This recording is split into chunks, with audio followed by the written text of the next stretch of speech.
Hi everyone, this is Dr. Vandana. Welcome to PCOS series part 2. Part 1 में हमने बात की थी कि पॉलीसिस्टिक ओवेरियन सिंड्रोम क्या होता है, इसके सिम्टम्स क्या होते हैं और कैसे रॉटरडैम क्राइटेरिया से आप डायग्नोज करेंगे कि आपको PCOS है या नहीं है। आज इस वीडियो में हम बात करेंगे कि what are the causes of PCOS। PCOS होने के कारण क्या होते हैं। देखिए, सबसे पहला जो कॉज होता है वो होता है जेनेटिक कॉज। अगर आपकी फैमिली में कोई ऐसी फीमेल है आपके ब्लड रिलेशन में जिनको PCOS है, या आपकी फैमिली में डायबिटीज की हिस्ट्री है या ओबेसिटी की हिस्ट्री है, तो डेफिनेटली आप PCOS के रिस्क पर हैं। बट सोचने वाली बात यह है कि आज से 20-25 साल पहले ये बीमारी इतनी कॉमन क्यों नहीं थी हमारी मदर में, हमारी ग्रैंड मदर्स में। सो प्रोबेबली उनकी हेल्दी लाइफस्टाइल की वजह से। बट आज की जनरेशन में because of our faulty lifestyle ये जीन्स ज़्यादा एक्सप्रेस हो रही है। तो ऐसा नहीं है कि कोई बीमारी अगर आपके जनरेशन टू जनरेशन चली आ रही है तो आप उसका शिकार होंगे। अगर आप अपनी लाइफस्टाइल अच्छी रखेंगे तो आप अपने आप को उस बीमारी से बचा सकते हैं। Second and the most important cause is the insulin resistance, right. PCOS से सफर करने वाले 75 to 80% केसेस में आप देखेंगे कि इंसुलिन रेजिस्टेंस आपको पेशेंट में मिलेगा ही मिलेगा। अब क्या होता है ये इंसुलिन रेजिस्टेंस? देखिए, उसको समझने के लिए आपको समझना पड़ेगा कि इंसुलिन हार्मोन हमारी बॉडी में करता क्या है। देखिए, हमारी बॉडी में एक ग्लैंड होता है पैनक्रियाज। ये एक हार्मोन रिलीज करता है इंसुलिन। ये इंसुलिन आपके ब्लड में ग्लूकोज के लेवल को चेक करता है, ठीक है। अब ब्लड में ग्लूकोज कहाँ से आ रहा है? आप जो कुछ भी खाते हैं वो कॉम्प्लेक्स मॉलिक्यूल होता है और वो हमारी बॉडी में ऐसे सीधे एब्जॉर्ब नहीं हो जाता। पहले हमारी बॉडी उसको ब्रेक डाउन करती है सिंपल मॉलिक्यूल्स में, तब वो जाकर के हमारे ब्लड में एब्जॉर्ब होता है। तो ग्लूकोज बेसिकली कहाँ से आ रहा है? कार्बोहाइड्रेट से। कार्बोहाइड्रेट्स क्या है? आपके कॉम्प्लेक्स शुगर हैं, ठीक। तो जब भी आप कार्बोहाइड्रेट रिच डाइट लेते हैं तो क्या होता है, आपकी बॉडी उसको ब्रेक डाउन करती है सिंपल शुगर में और यहाँ से ये शुगर मॉलिक्यूल्स आपके ब्लड में चले जाते हैं, ठीक। जैसे ही आपके ब्लड में शुगर का लेवल बढ़ता है तो आपके पैनक्रियाज को सिग्नल जाता है और वो वहाँ से इंसुलिन हार्मोन को रिलीज करता है। ये इंसुलिन आपके ब्लड से ग्लूकोज को पिक करता है और ले जाकर के 3 जगह देता है, फैट सेल्स को, मसल सेल्स को और लिवर को, ठीक है। ये जो तीनों सेल्स होती हैं, फैट सेल्स, मसल सेल्स और आपका लिवर, इनके सरफेस पे एक ताला लगा होता है जिसकी चाबी आपके इंसुलिन के पास होती है, राइट। अब क्या होता है कि जब आपका इंसुलिन आपके ब्लड से ग्लूकोज को पिक करता है तो वो ये ले जाकर के सेल के सरफेस पर अटैच हो जाता है। अटैच होने के बाद उसके पास जो चाबी होती है उससे उस लॉक को खोलता है और ये सारे शुगर मॉलिक्यूल्स आपके सेल के अंदर चले जाते हैं, ठीक है। फिर आपके फैट सेल्स, मसल सेल्स क्या करते हैं, इस शुगर को फर्दर तोड़ते हैं और एनर्जी को रिलीज करते हैं जो आप और हम अपनी बॉडी में यूटिलाइज करते हैं। एक्स्ट्रा ग्लूकोज जो होता है आपकी बॉडी में वो इंसुलिन ले जाकर के लिवर को दे देती है और ये लिवर क्या करता है, आपके एक्स्ट्रा ग्लूकोज को स्टोर करके रखता है, ठीक। अब जब आपके ब्लड से ग्लूकोज लेवल डिस्ट्रीब्यूट हो गया इन 3 जगह तो ब्लड में शुगर का लेवल कम हो जाएगा। शुगर का लेवल कम हो जाएगा तो पैनक्रियाज में भी इंसुलिन का लेवल कम हो जाएगा, ठीक है। अब क्या हो रहा है, जब इंसुलिन का लेवल डाउन हो जाता है तो आपका लिवर जो ग्लूकोज स्टोर करके रखता है उसको धीरे धीरे तोड़ना शुरू करता है, ठीक है, और धीरे धीरे उससे एनर्जी रिलीज करता रहता है। तो आपने देखा होगा कि अगर आप फास्टिंग पर हैं या आपने बहुत लंबे टाइम तक कुछ नहीं भी खाया है तो भी आपके शरीर के अंदर एक कांस्टेंट सोर्स ऑफ एनर्जी बनी रहती है। वो कहाँ से आती है? आपके लिवर से आती है, राइट। तो इंसुलिन बेसिकली क्या है, एक तो आपका ब्लड शुगर रेगुलेटर है, दूसरा एक फैट स्टोरेज हार्मोन की तरह काम करता है, ठीक है। तो ये पूरी फिजियोलॉजी हो गई आपकी इंसुलिन की। अब ये इंसुलिन रेजिस्टेंट क्या है? देखिए, इंसुलिन रेजिस्टेंट एक ऐसी कंडीशन है जब आपके सेल्स इंसुलिन को वो रिस्पॉन्स नहीं देते जो उनको देना चाहिए था। इसमें क्या होता है कि आपका इंसुलिन ब्लड में से ग्लूकोज मॉलिक्यूल्स तो उठाता है, पिक करता है, लेकिन जब वो सेल्स के पास लेकर के जाता है तो ये सेल्स उसको बाइंड नहीं होने देते। जो लॉक एंड की सिस्टम था उसमें कहीं ना कहीं डिफेक्ट आ जाता है जिसकी वजह से इंसुलिन के पास जो शुगर होता है वो ये सेल्स लेने से मना कर देते हैं और ये सारा शुगर वापस से आपके ब्लड में आ जाता है। अब क्या हो रहा है, शुगर वापस से ब्लड में आ गया तो ब्लड का शुगर लेवल बढ़ना शुरू हो गया। आप अपनी डाइट वैसे ही ले रहे हैं, ब्लड में शुगर ऑलरेडी आता जा रहा है और ये ब्लड शुगर लेवल बढ़ता चला जा रहा है। अब बॉडी का फीडबैक मैकेनिज्म क्या है कि ब्लड में शुगर बढ़ेगा तो पैनक्रियाज को सिग्नल जाएगा, पैनक्रियाज और इंसुलिन रिलीज करेगा, ब्लड शुगर लेवल और बढ़ेगा, पैनक्रियाज और इंसुलिन रिलीज करता रहेगा।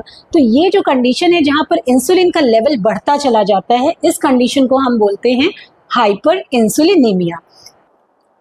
अब सोचने वाली बात ये है कि ये सारा प्रोसेस तो यहाँ हो रहा है, लेकिन इन सब में हमारी ओवरी कैसे इफेक्ट हो रही है। देखिए, जब आपकी बॉडी में ब्लड में ग्लूकोज का लेवल बढ़ जाता है तो इंसुलिन का लेवल भी बढ़ने लगता है, राइट। अब जब इंसुलिन का लेवल बहुत ज़्यादा बढ़ जाता है, जिसको हम हाइपर इंसुलिनीमिया बोलते हैं, तो ये इंसुलिन जा करके आपके ओवरी के स्ट्रोमा पे एक्ट करता है और थीका सेल पे एक्ट करता है। आपकी ओवरी पहले भी मेल हार्मोन्स रिलीज कर रही थी, लेकिन वो एक लिमिटेड अमाउंट में रिलीज कर रही थी। लेकिन अब क्या होता है, under the influence of insulin आपकी ओवरी बहुत ज़्यादा मेल हार्मोन्स को रिलीज करने लगती है।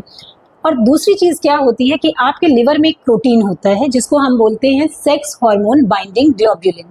आप जैसा नाम से देख सकते हैं, सेक्स हार्मोन बाइंडिंग। ये क्या करता है, जो भी मेल हार्मोन्स होते हैं आपकी बॉडी में, उसको ये बाइंड करके रखता है, ठीक है।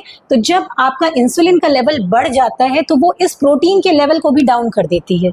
अब ये प्रोटीन का लेवल डाउन हो जाता है तो जो हार्मोन्स पहले बाइंड फॉर्म में होने चाहिए थे वो भी फ्री सर्कुलेशन में आ जाते हैं।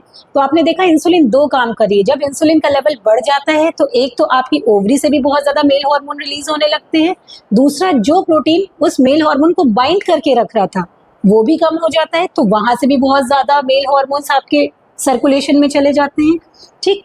तीसरी चीज क्या होती है कि जो आपका ब्लड ग्लूकोज लेवल होता है, जब आपके ब्लड में शुगर का लेवल बहुत ज्यादा होता है तो ये शुगर भी अपने आप को कन्वर्ट कर लेता है फैट में।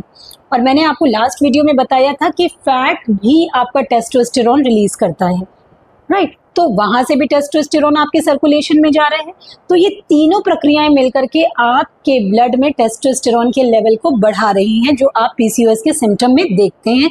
अब चूंकि टेस्टोस्टेरोन का लेवल बढ़ जाएगा तो ये फॉलिकल्स को प्रॉपर ग्रो नहीं होने देगा, एग मैच्योर नहीं होगा, ओव्यूलेशन नहीं होगा।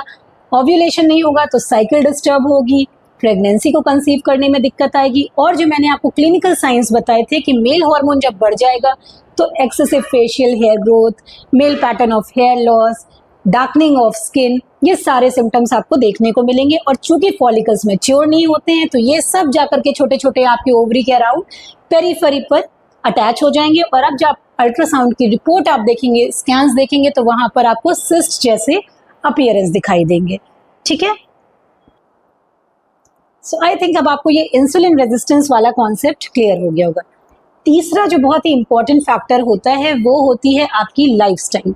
अब देखिए, लाइफस्टाइल में बहुत सारी चीजें आ जाती हैं, आपकी डाइट, आपकी हैबिट्स, आपकी स्लीप साइकिल, स्ट्रेस लेवल, ये सारी चीजें आपकी लाइफस्टाइल में आती है। और ये लाइफस्टाइल भी आपकी in return insulin resistance cause करती है। कैसे?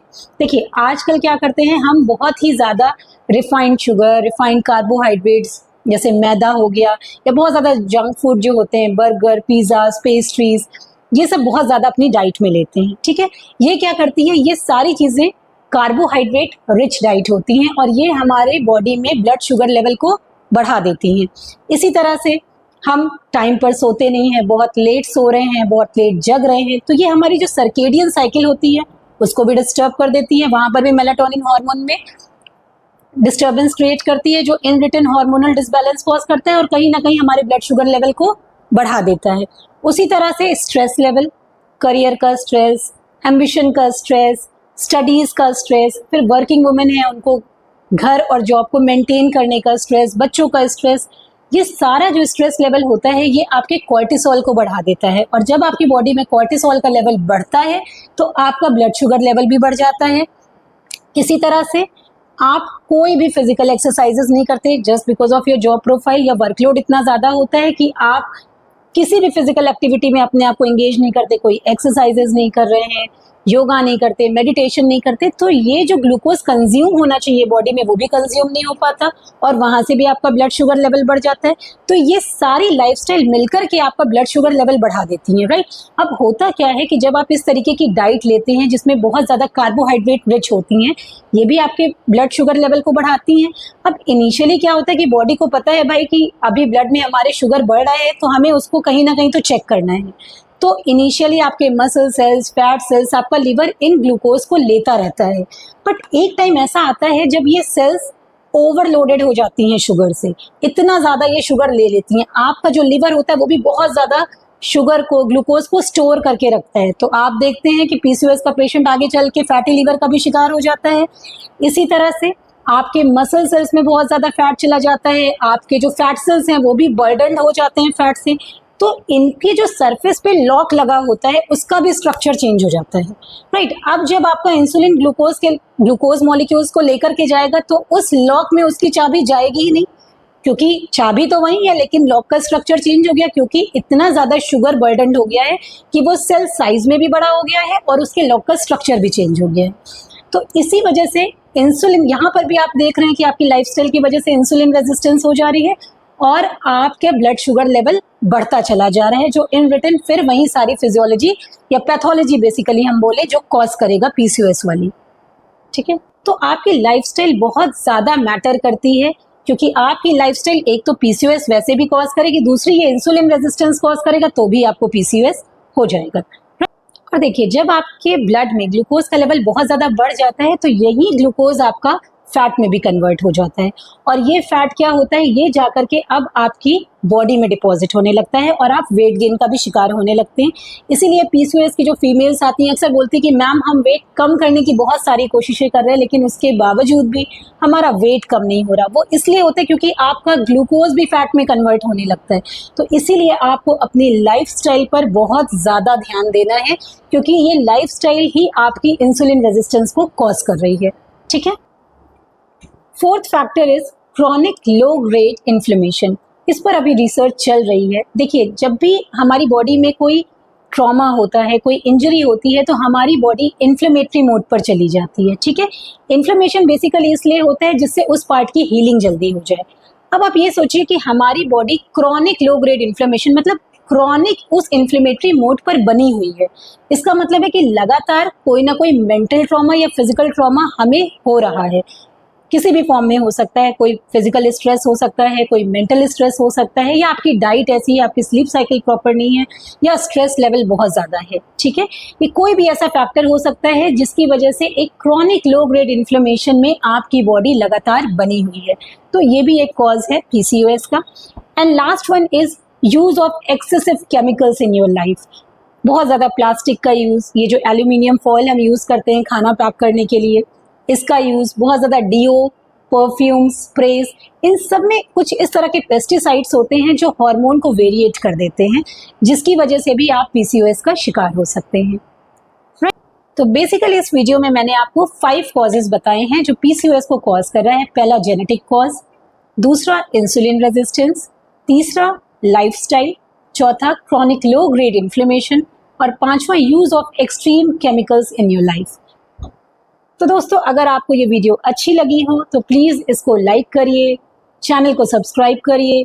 अगर वीडियो इन्फॉर्मेटिव लगा है तो इसको अपने जानने वालों में शेयर करिए। नेक्स्ट वीडियो में हम बात करेंगे कि आप कौन से टेस्ट पीसीओएस की कंडीशन में करा सकते हैं, ऐसी और कौन सी कंडीशंस हैं जो पीसीओएस से रिजेंबल करती हैं। इस पर हम बात करेंगे अपने अगले वीडियो में। Till then, take very good care of yourself. Bye bye, take care.